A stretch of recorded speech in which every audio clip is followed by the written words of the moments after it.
I was sitting at my usual cafe when my cousin suddenly sat down in the chair next to me and said, "Your husband is dating my wife." I laughed instinctively and said, "It's not April Fool's Day. That joke's not funny." But William smiled and whispered, "Come with me. I'll show you the truth." In just a single moment, my heart, which had been fine, started to tremble as if something was about to collapse. My name is Evelyn, 34 years old, and that afternoon, after leaving a long shift at the maternity department of San Jose Hospital, I felt as if my legs were carrying the entire burden of the past week. Normally, on our wedding anniversary, I would eagerly leave the hospital as early as possible, drive home to shower, change into the dress Jackson loved most, and head to the restaurant where we used to sit by the window overlooking the busy street, reminiscing about our 7 years together. But this year was unlike any other. I had nowhere to rush to, no plans to look forward to. No one was waiting for me. That morning, just as I was hurriedly sipping coffee before heading into the delivery room, my phone buzzed. It was Jackson, my husband. I thought he would say something to mark the occasion, something that would make me smile all day, but no. The message was just one line. "I have to drive to San Diego, meeting a VIP client, urgent stock investment matter. No, sorry, no, I'll make it up to you." Not even a familiar emoji. Just a cold announcement, like something sent to a colleague, not a wife. I stared at the message for a long while, the disappointment spreading through my chest, but then I calmed myself the way I always did. It's his job. I understand. I was always the one who understood. I always tried to understand. When my shift ended, I didn't want to go home right away. That house was too quiet, too empty every time Jackson was away. So I turned into a favorite cafe in downtown San Jose. It was crowded. The sound of the espresso machine blending with people's chatter, sunset light reflecting through the glass windows, made everything feel a little warmer. I chose a table by the window, ordered a hot cappuccino and a chocolate croissant, the pastry I always treated myself to on special days. Our anniversary, even when no one remembered, was still special. To me alone. I placed my hand on the lightly crisp crust of the pastry. The scent of chocolate mingling with butter brought some comfort. I closed my eyes for a few seconds, trying to will myself not to think too much. But just as I was about to take the first bite, the cafe door opened and a man walked in, dragging a heavy black suitcase behind him.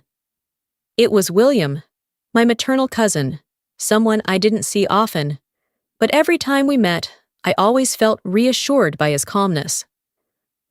I recognized the suitcase immediately, because William never brought one when he was just moving around the city. He looked around, spotted me, and walked straight to my table as if he already knew I was there. He placed the suitcase on the floor, sat down across from me without waiting for an invitation. I was a little surprised, but before I could ask anything, he spoke, his voice low and serious enough to send a chill down my spine. "Your husband is having an affair with my wife." I laughed for half a second.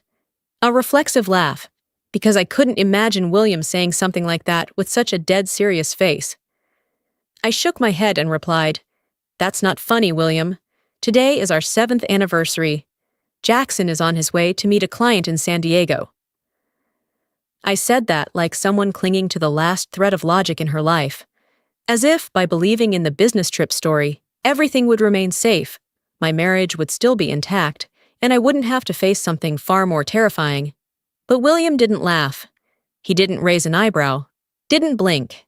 He just looked at me with an expression I had never seen on him before, an expression that mixed pity, anger, helplessness, and perhaps guilt. He reached across the table, gently took my hand, as if he were about to deliver bad news to a patient's family. "Come with me." His voice was quiet, but firm. "I'll show you the truth." My heart sank, not from pain, but from intuition.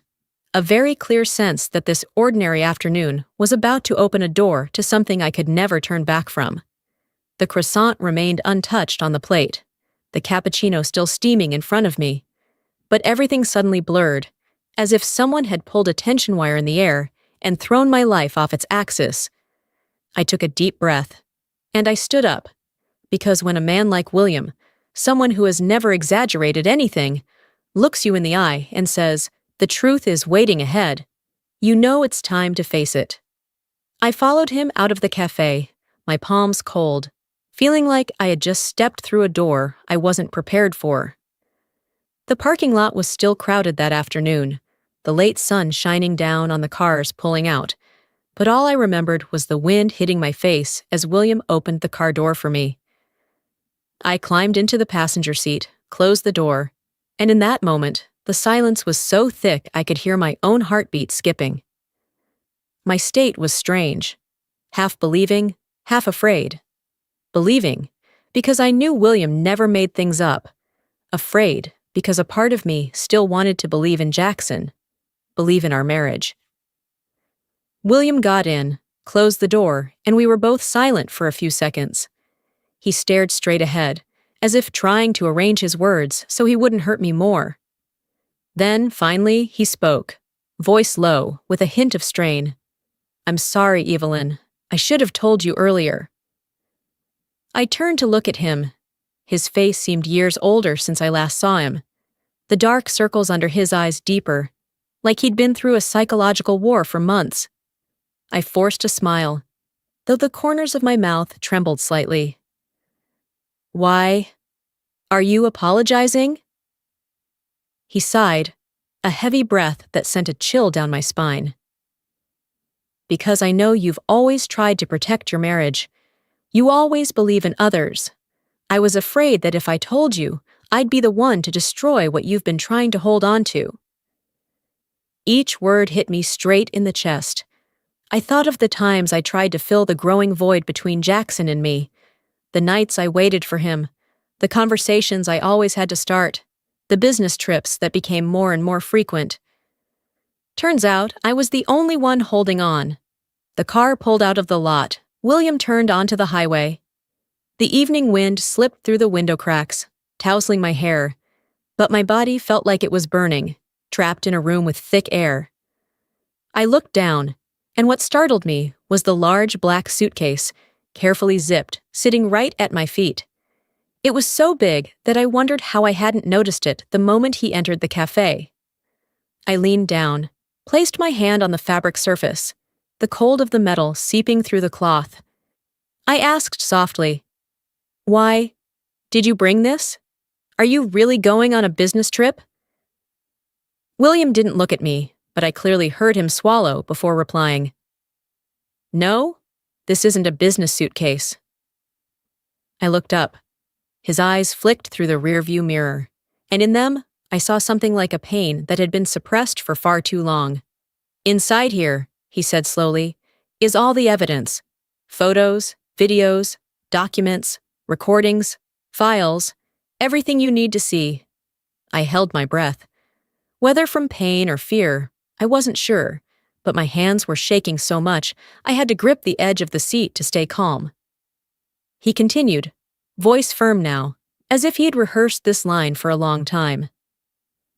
"I didn't want you to see these things alone. I know it'll hurt, but you deserve to know the truth, before things get worse." That sentence unlocked a terrifying truth in my mind. William had prepared for this moment.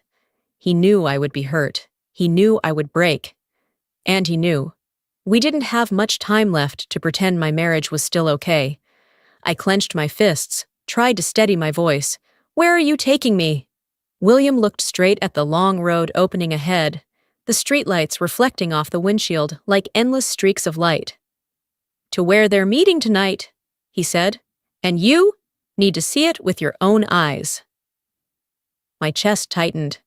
I knew this was the beginning of something I could never turn back from. William maintained a steady speed on the highway, but his hands gripped the steering wheel so tightly his knuckles had turned white. I glanced at him from the corner of my eye, feeling certain that the story he was about to tell wasn't just a random discovery. It was a moment that had changed his entire life, and now it was pulling me into the storm that neither of us had realized we were already in the center of. "Evelyn, he began, his voice hoarse, as if he was digging up a memory he didn't want to revisit. Everything started around 6 weeks ago. I gave a slight nod, not daring to interrupt. It was a Tuesday. I went to a client's house in Willow Glen for an interior design consultation. The appointment ended early, so I drove through the back streets. The area with that little boutique motel, you know it? I did. An old-style motel tucked between low-rise buildings, the kind of place people stopped at for a few hours and left as if they were never there. William continued. As I slowed down to turn onto the main road, I saw a woman walking out of the motel. She was wearing a beige sweater, dark jeans, and carrying a small Fendi bag that Tiffany really likes. From that angle, I knew right away it was her. I tilted my head slightly, my heart skipping a beat. Walking beside her, he said slowly, was a man with a very familiar build. I swallowed hard. My palms were growing cold. William didn't turn to look at me, but I could feel the tension tightening around the car like a noose. I tried to get a better look, he went on, but right then, the CEO called. An emergency call about a big contract that needed my approval. I couldn't ignore it. If I had, the whole project would have collapsed, and dozens of people would have to start from scratch.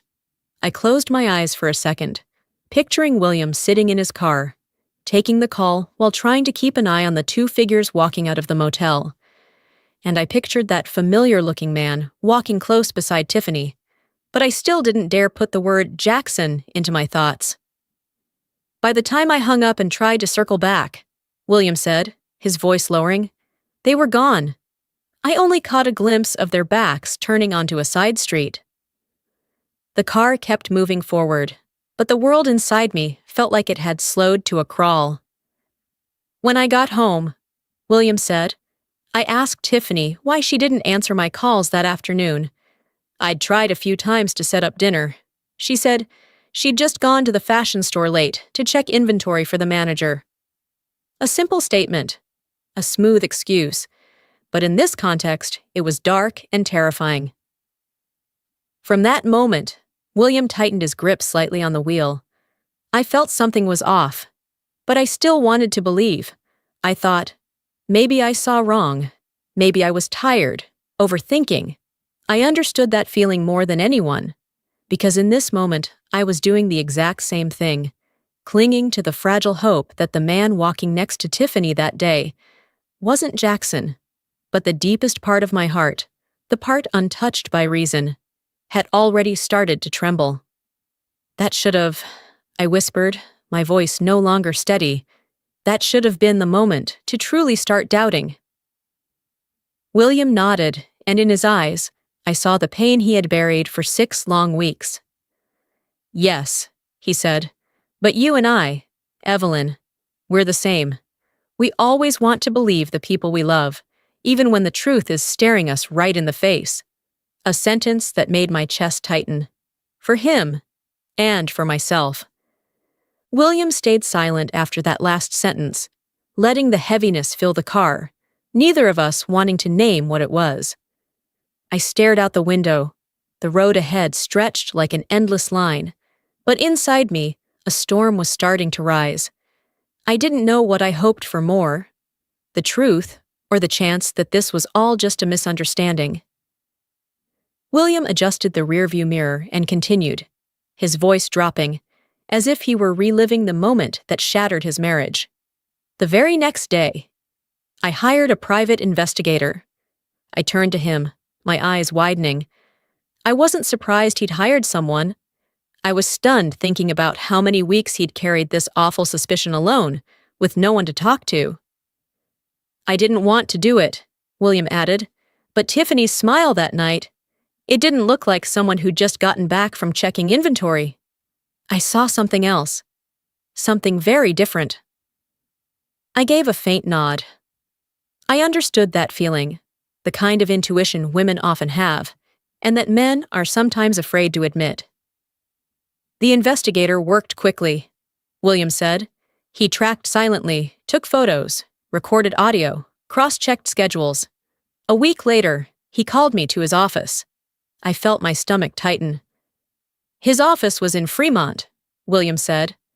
A small room, full of files, and the smell of stale coffee.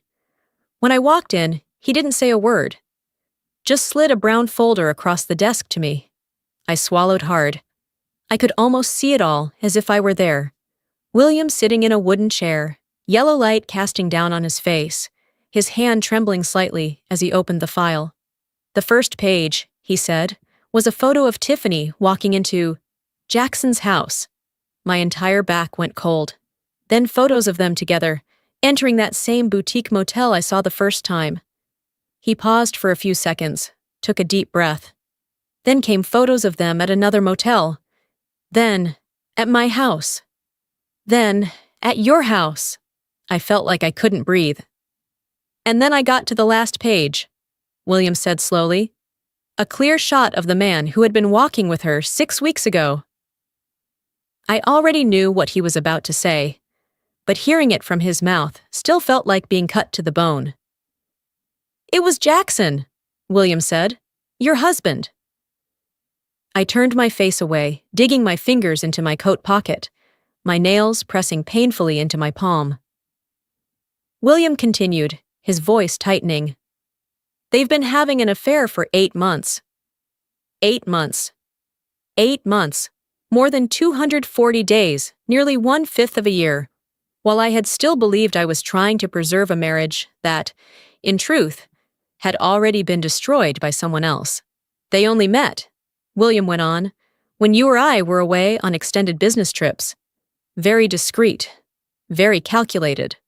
I closed my eyes, every sentence cutting deeper into my chest.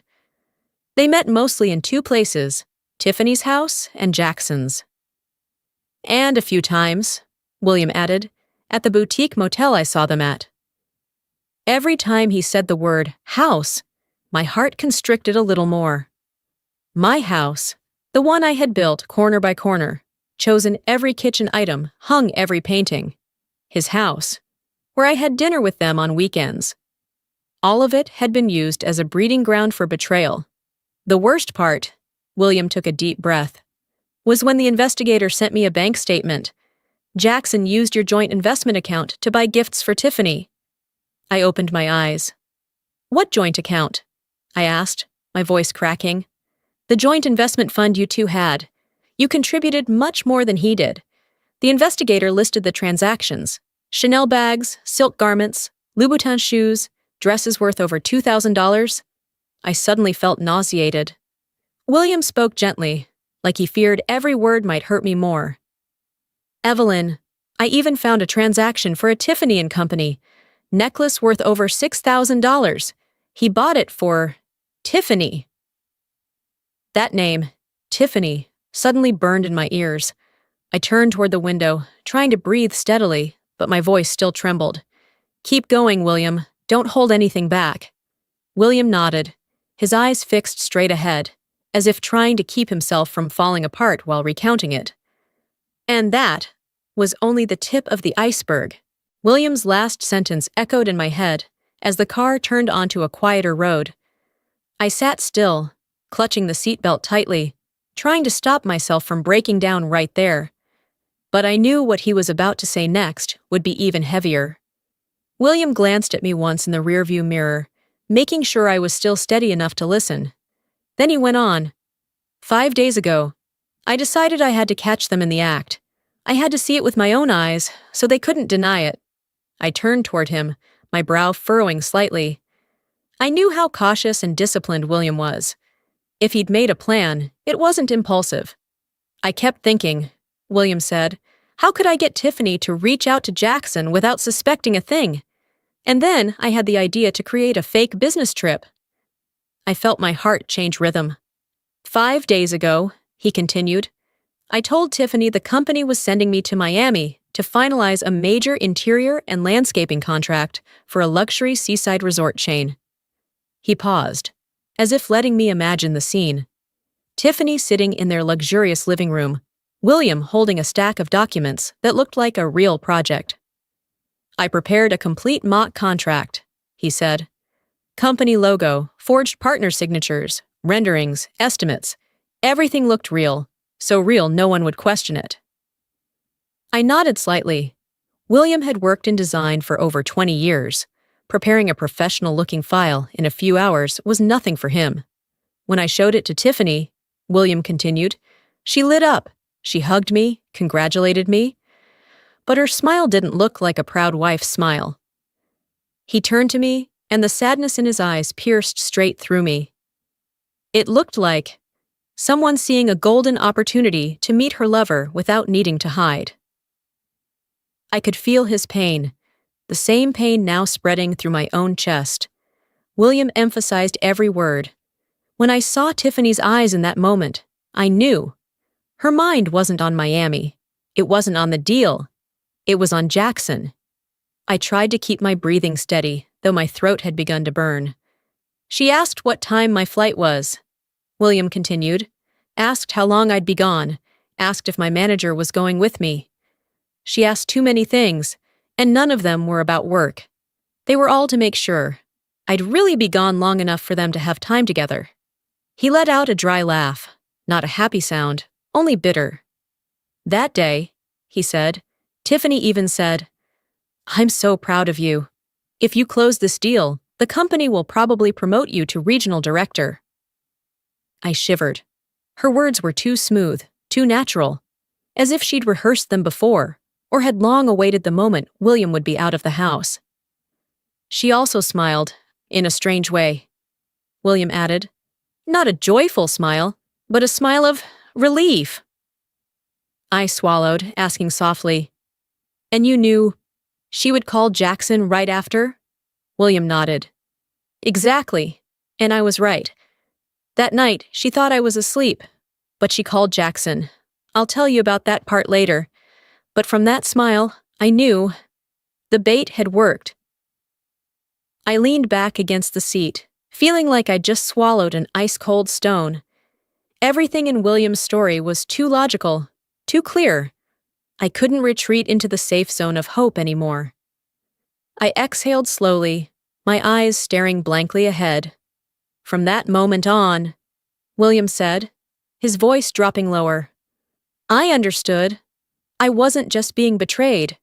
I was being played for a fool. That sentence stabbed straight through my chest, because I was beginning to understand. I had been played too.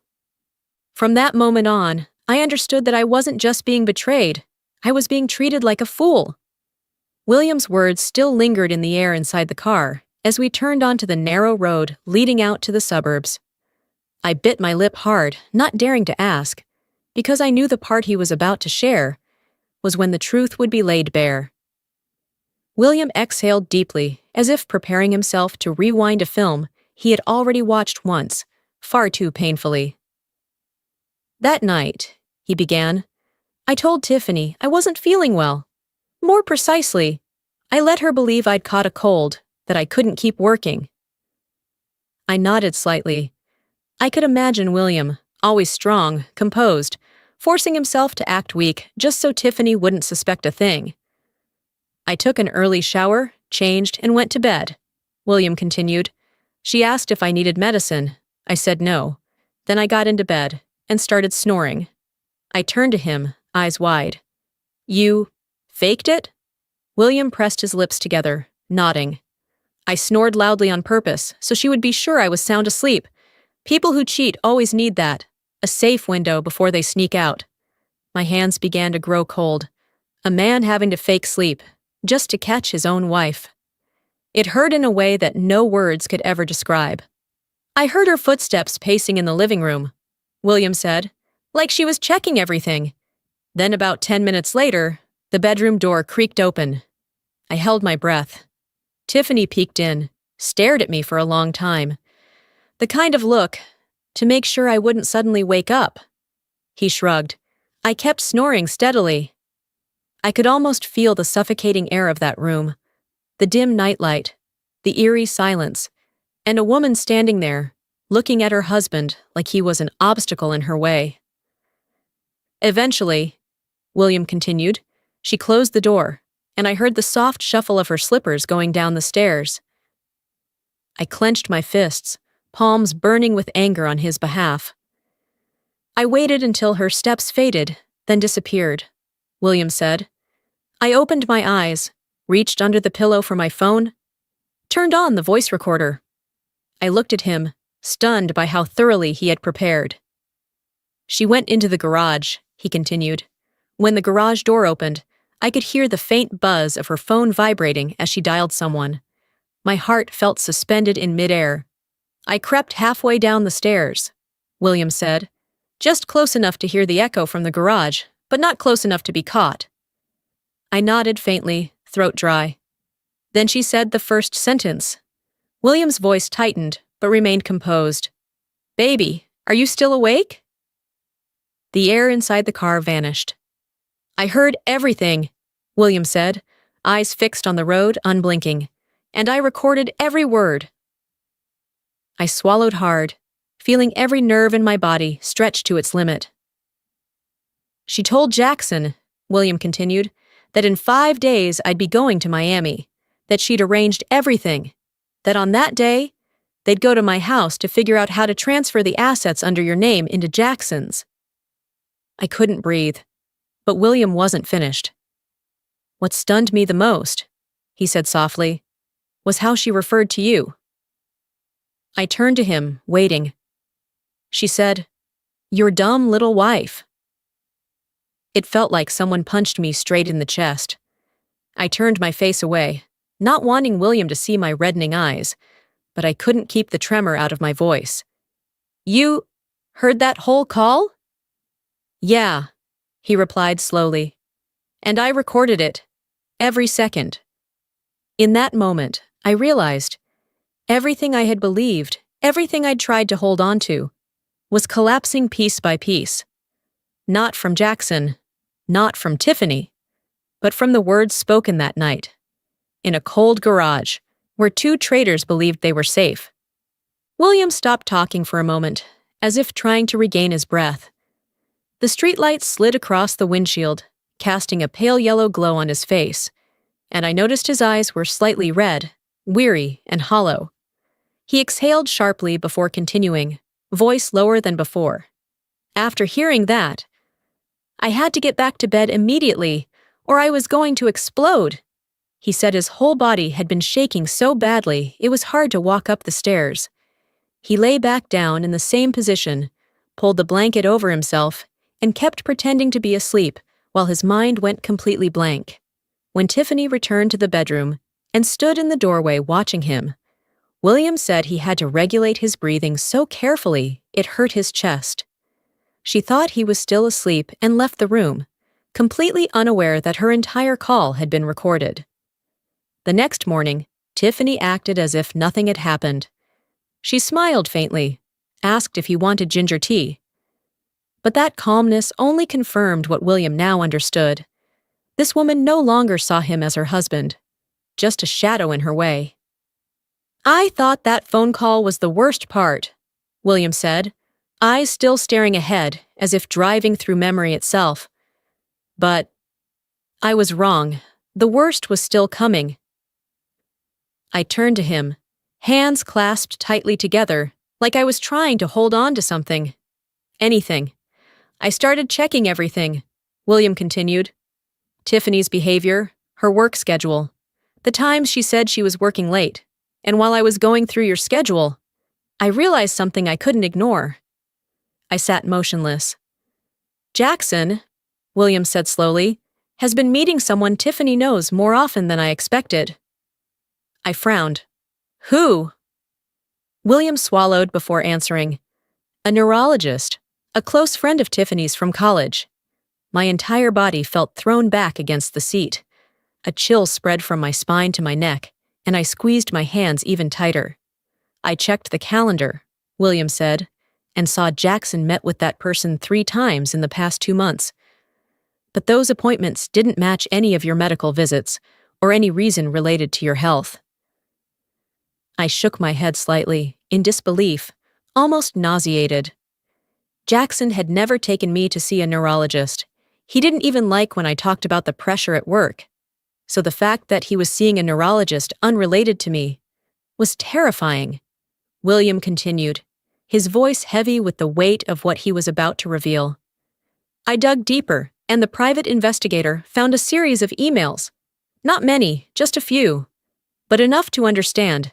They were building a script. I looked at him, bracing for the thing my heart didn't want to hear. "Evelyn," William said, his voice nearly breaking. "They want to forge a mental health record for you." My breath caught for several seconds. "Jackson and Tiffany are planning for that doctor to diagnose you as unstable. They'll create a sequence of situations to make you look out of control, then use that record to file for a competency evaluation." I heard the pounding of my own heart, each beat aching like someone was squeezing it. "If they succeed," William said, "Jackson could petition for full financial control, including your joint investment fund, worth millions." I blinked rapidly, trying not to let the tears spill. That fund was my future, the money I had worked for over so many years, saved, invested wisely, built step by step. And to Jackson, it was just something to steal. William went on, his voice hoarse but clear. "Do you know what their final plan was? Once you're declared unstable, Jackson would transfer the money into a shell company registered under Tiffany's friend in Florida. Once the money's moved, they'd disappear." I clutched my chest. It wasn't just cheating, not just betrayal, not just lies. It was a plan to seize everything, calculated, structured, with accomplices, with legal weapons disguised as medical diagnosis. In William's voice, as he said the final sentence, I heard both rage and helplessness. "They don't just want to betray you, Evelyn. They want to erase you from your own financial life." I leaned my head against the window, lips trembling, eyes looking out at the road, but seeing nothing. Only the blur of streetlights rushing past, dragging with them the feeling that my world was being slowly twisted out of shape. And for the first time since I got into the car, I felt truly afraid. Not afraid of betrayal, but afraid of what I was really facing. A fully organized conspiracy. I was still frozen after William's last words, feeling as if someone had just ripped away a heavy curtain, exposing all the dark corners I never thought I'd have to see in my own marriage. The car drove through a long stretch of road without any lights, the darkness swallowing every sound around us, making his story feel twice as heavy. William took a deep breath, his shoulders slumping slightly as though part of the weight had just been lifted. Then he continued. "Ever since I found out they were planning to fabricate a mental health record for you, I couldn't wait another day. I contacted the detective again, and the two of us gathered every piece of evidence over 4 continuous weeks." I turned to look at him. For the first time since getting into the car, I noticed his hands were slightly trembling. Not from the cold, but from everything he had carried alone all this time. William said each piece of evidence was backed up in 3 copies. One for the lawyer, one for the investigator, and one he kept. He said he couldn't rely on emotion alone to expose them.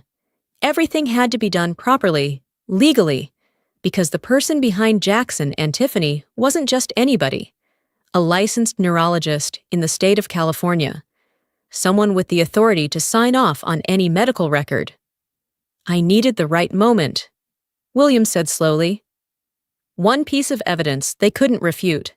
Someone from inside their plan had to confess. I held my breath. "And it happened," he continued, staring into the dark road ahead as if replaying the moment from the night before. "Last night, that neurologist confessed." I felt my heart stop. "Confessed? To everything?" I asked, my voice barely more than a breath. William nodded. "He was summoned by the authorities. At first, he tried to deflect. But when they played a copy of the audio recording, Tiffany talking about bribing him, he crumbled instantly." I raised a hand to my mouth, not from shock anymore, but because for a moment, my skin felt frozen like standing in winter wind. "What did he say?" I asked softly. William glanced at me, his voice steady, but his eyes blazing with fury.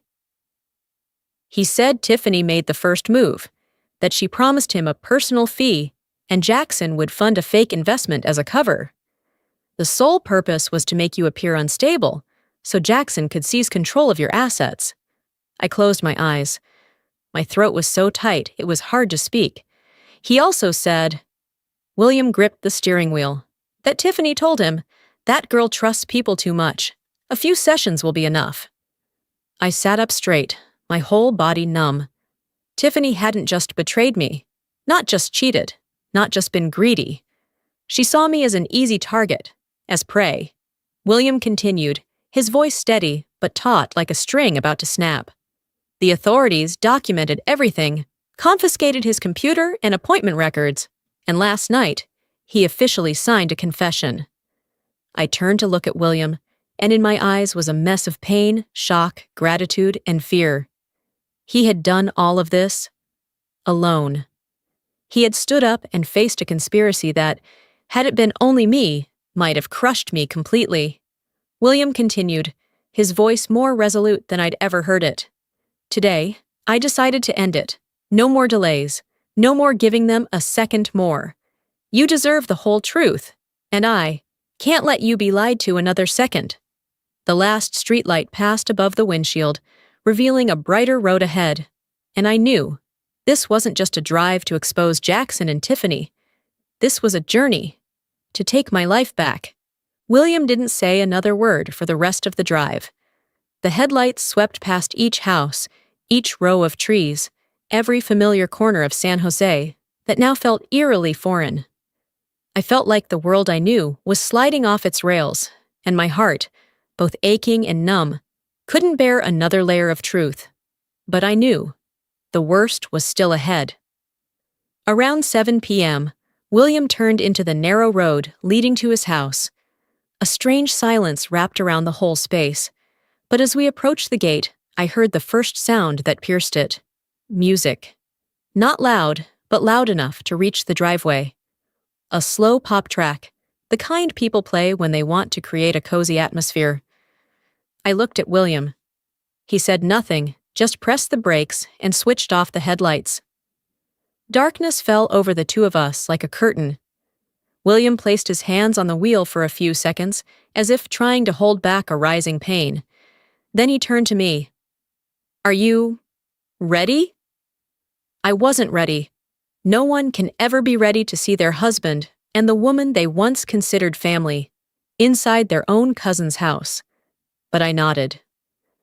William opened the car door silently and signaled for me to follow him.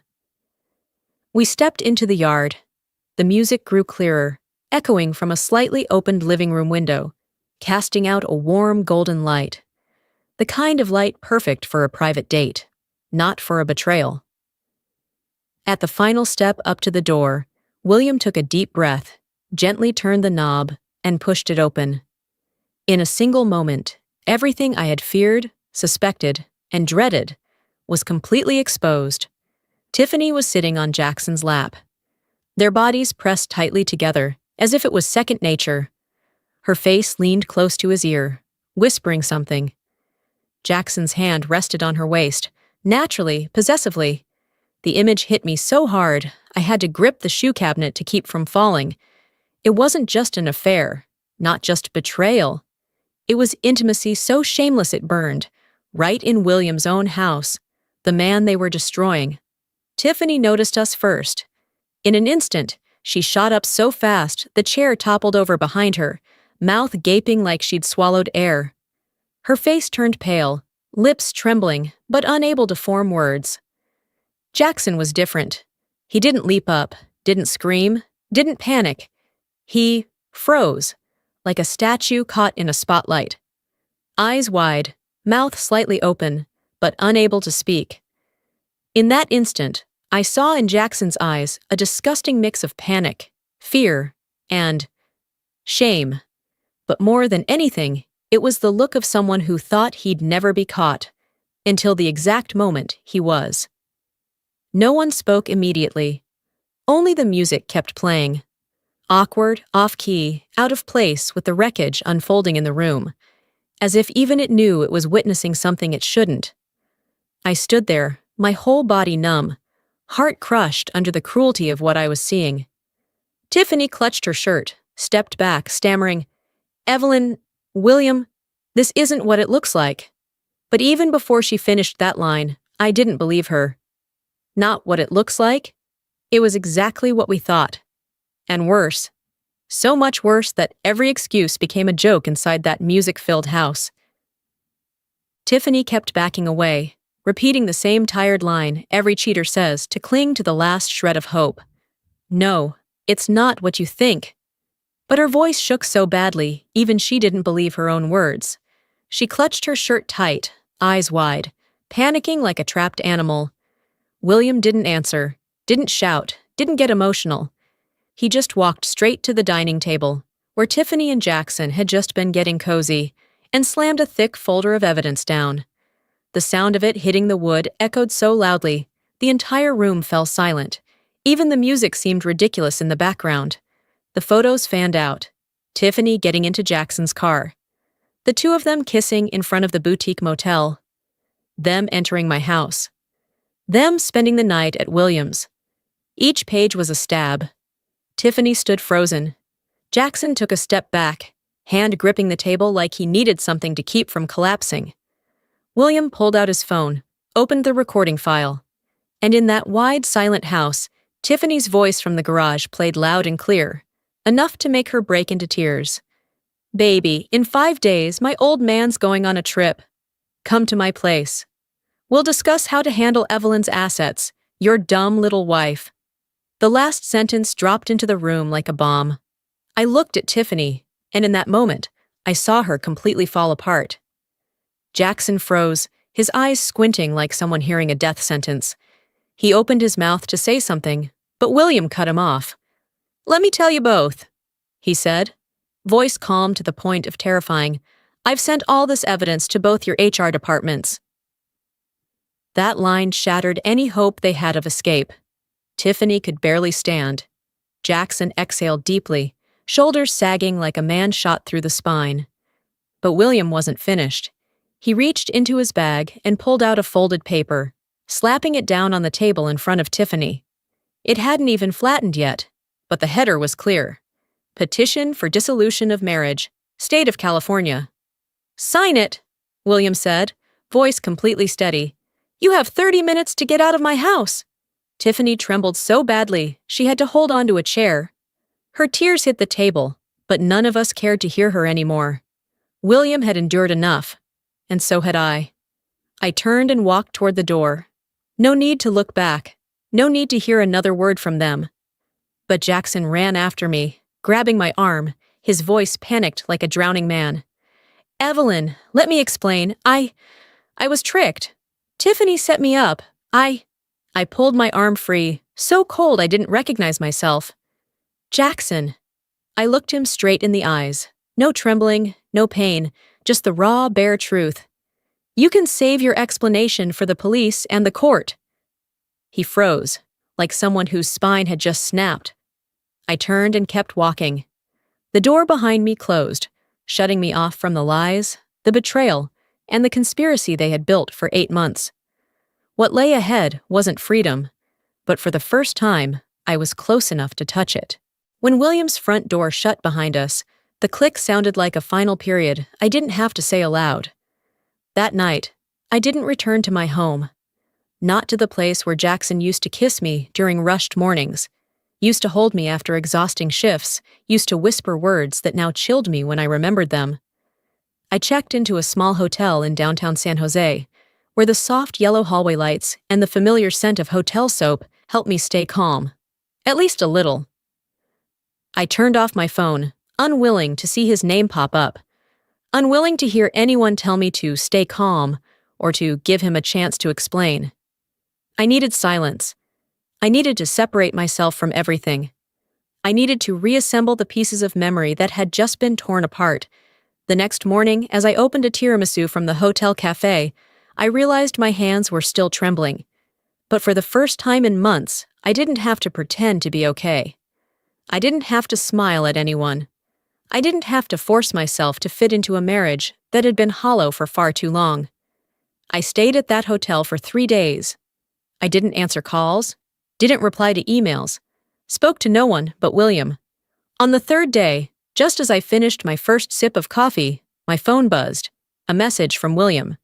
He was summoned this morning. I stared at the message for a few seconds. I didn't reply. But inside me, something shifted, like a legal door had just swung open. 2 hours later, William called, and his voice was so calm, I knew things had reached a point of no return. Jackson can't deny it anymore. They have everything.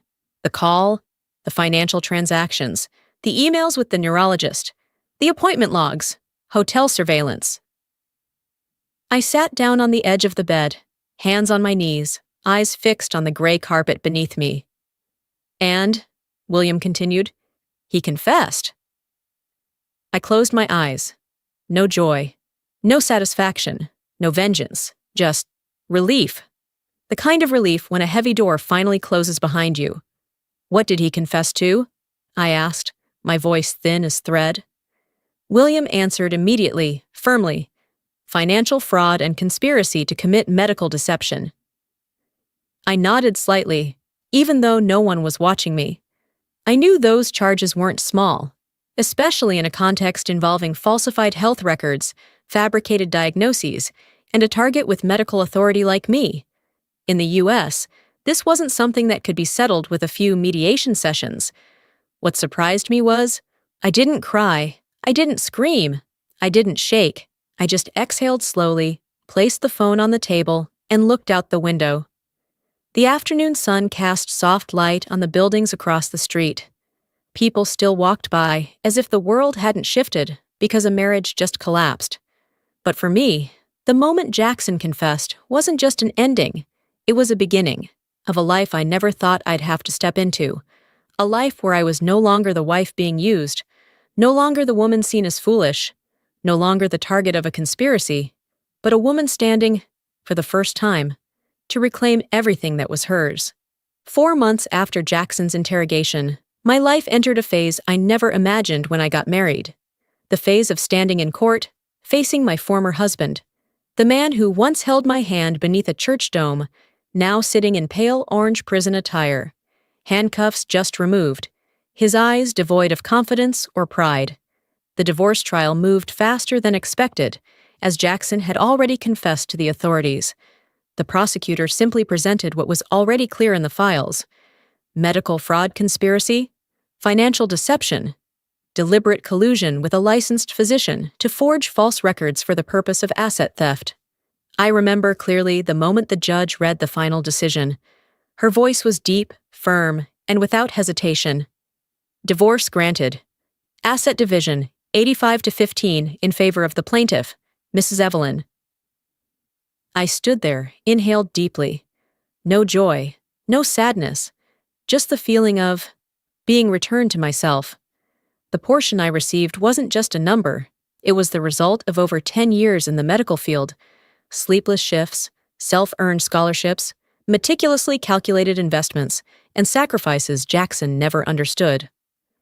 The judge continued, the defendant must reimburse $127,000 spent on the affair, including dining, hotels, luxury gifts, and transportation during the commission of these crimes. I looked down at the detailed report the lawyer slid toward me. $127,000. Every dollar he had secretly taken from our joint fund now had to be returned. And that was only the civil part. The criminal sentence was far heavier. Jackson lowered his head, hands clasped in front of him, as the judge declared, Defendant Jackson Carter, 5 years imprisonment for financial fraud and conspiracy to commit medical deception. No cries, no protests, just the heavy silence of a man who knew he had destroyed his own life. Then came the neurologist, the man who thought a few medical signatures could outsmart the law. His lawyer tried to argue, my client was misled by Tiffany, but the judge wasn't moved. Permanent revocation of medical license. 4 years imprisonment for falsifying psychiatric records and participating in a conspiracy to defraud. I watched him get handcuffed and led out of the courtroom, not with satisfaction, but a deep pity for a career thrown away for dirty incentives. Finally, Tiffany. She looked up at the judge with mascara-streaked eyes, hair disheveled, completely unlike the polished image she had crafted. The judge read the sentence, not skipping a beat. Defendant Tiffany Lawson, 4 years imprisonment for complicity in medical fraud and aiding financial deception. Tiffany sobbed uncontrollably, but what I saw wasn't regret. It was disappointment that her plan had failed too soon. As each one was led out through the steel door, the clang of the lock sounded like the final punctuation of fate, and for the first time in months, I no longer had to run from fear, because justice had stood with me. I walked out of the courtroom with a signed divorce, a clear asset ruling, and a freedom I had paid for with every piece of my heart. But that wasn't the end. It was only the first chapter of a new life, one where I would no longer be anyone's target. 1 year after that trial, my life barely resembled the version of me that once existed. Not Evelyn the betrayed, not Evelyn trying to fix a broken marriage, but the Evelyn of now, a woman standing on her own, no longer trembling at the thought of the past. The turning point came during a private meeting at the hospital. The department director pulled out a folder and looked at me with an expression I had never seen before. Absolute trust. Evelyn, starting today, you'll be the head of obstetrics. I stood silently for a moment, not out of surprise, but because it felt like all those sleepless nights, every hard case, every evening I left the hospital still wearing scrubs that smelled of antiseptic, had finally landed where they belonged. I signed the appointment with a hand that no longer shook like it did the day I left my old marriage. For the first time in years, I felt like I was living my own life, not as a backdrop for someone else's lies, not a target for someone's theft. A few months later, I moved into a beachside house in California, where every morning I opened the windows to sea breeze, the salt in the air making it feel like my lungs were brand new. No more late-night arguments, no more fear of midnight silence, no more waiting for a text about a meeting that ran long. In that house, I learned how to live again, planting flowers on the porch with my own hands, buying a new jade green tea set, decorating the living room exactly to my taste, and leaving the window open at night to listen to waves instead of my own sighs. I began therapy with Samantha, a woman in her 60s, silver hair at the temples, eyes deep but never judgmental. I didn't go to therapy to forget. I went to understand. To understand why I ignored my instincts so many times. To understand why I clung to someone who had long since left me. To understand why I once believed I had to endure pain just to keep a family. And to understand that I deserved more. In that warm, quiet room, I spoke words I had never dared say during 7 years of marriage. And with every session, I untied a knot inside me, the kind Jackson and Tiffany once believed would bind me forever. Today, in my small kitchen facing the sea, I open a paper bag from my favorite French bakery. Inside is a chocolate croissant, the pastry I always saved for special days, but now no longer symbolizes waiting or anniversaries. I place it on a plate, pour myself a cup of hot Earl Grey, and sit at the wooden table I bought last week. No second cup. No one across from me. Just me, and the piece I had to crawl through pain to find. I take the first bite, and as the chocolate melts on my tongue, I realize something my heart had been trying to tell me for years. My intuition had been right all along. Those nights when something felt off, but I convinced myself otherwise. Those moments when I felt distant, but blamed myself for being too sensitive. All the small signs I had tried to ignore. They were warnings I didn't listen to, but I no longer blame myself. Because the truth is, betrayal didn't destroy me. The truth saved me. The truth pulled me out of a hollow marriage. The truth dragged me away from a scheme that could have taken everything. The truth brought me here, to this coastline, where I live by the beat of my own heart, not the heart of someone who only knew how to hurt it. I look out the window, where the sunset brushes the ocean's surface, a streak of orange stretched across a new horizon. And I know, deep in my soul, I will never again trade my clarity for a perfect marriage. Never again. My story ends here, not with a perfect ending, but with awakening. If something in this story touched something within you, you can like, subscribe, and turn on the notification bell. Not to support me, but so you don't miss the stories that help us reflect on ourselves and maybe rediscover something we've lost for a long time.